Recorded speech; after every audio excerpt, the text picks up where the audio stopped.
In this video we are going to make together the edit of this picture.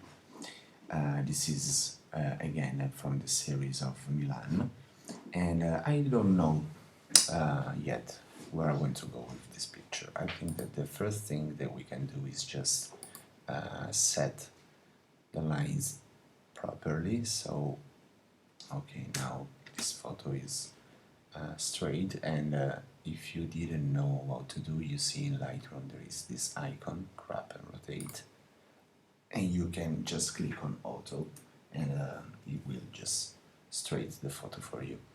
It works 90% of the time. Sometimes when the software doesn't detect the main lines, it's better to go manually. So let's take this edit not from where we want to go, since we didn't know yet, but what we don't like. For example, I really don't like the balance of this photo. I tend to I'm seeing a lot of yellows that I don't want. Maybe since it was a day of bad weather, as you can see, we can try to cool down the tones and get them more on this rainy vibe. You know, it's like for the day traders, when you buy and sell stocks, the main advice is don't trade against the trend, okay? Because you will lose most of the time. So if it was a rainy day, let's go straight all in on the rainy vibe. Why not? So I want to give maybe a little of retro look, vintage look. So as you know, the old cameras tend to oversaturate some colors, and we can do it, you know, as it was one of these films.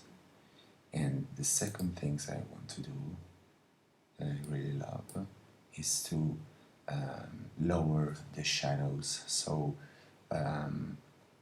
these kind of blacks are not really my kind of style, so I just want to lower it down a little, so you can see that it's getting more, there is more air now between us and the bike, the walls, etc. So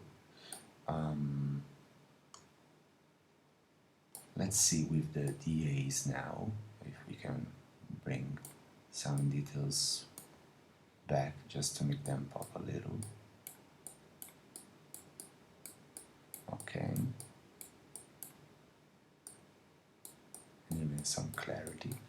So this was our starting point, and this is where we are now. I have to say I pretty like them, but this balance between the red and teal is again very common in all kind of photography. So we can try to just bring some red in the shadows, but way too much, I think. Okay. And it automatically, sorry, gives some cooler tones on the highlights. So I think this is a good move, and let's try to do the same thing.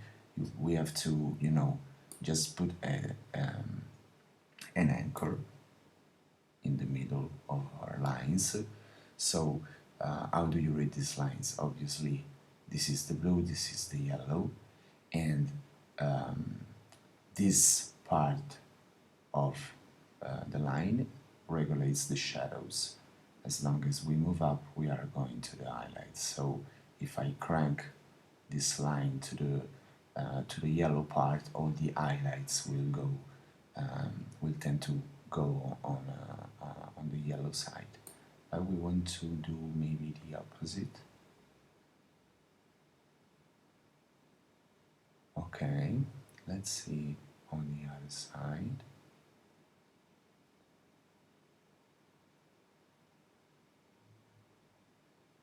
I think I like more with some yellows as some sun was popping up, you see.